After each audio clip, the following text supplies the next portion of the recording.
बुद्धगया येथील महाविहाराचे नियंत्रण आणि व्यवस्थापन बौद्धांच्या ताब्यात देण्याकरिता आज अमरावती येथे भारतीय बौद्ध महासभा व वंचित बहुजन आघाडीच्या वतीने भव्य मोर्चा काढण्यात आला।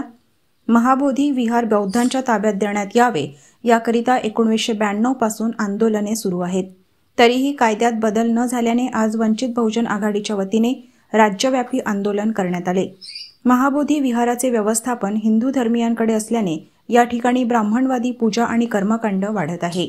ज्या रूढी परंपरा तथागत गौतम बुद्धांना मान्य नव्हत्या त्याच आज या विहारामध्ये सुरू असल्याने वंचित बहुजन आघाडी या मंदिराच्या व्यवस्थापनाच्या हस्तांतरणाकरिता आक्रमक झाली आहे।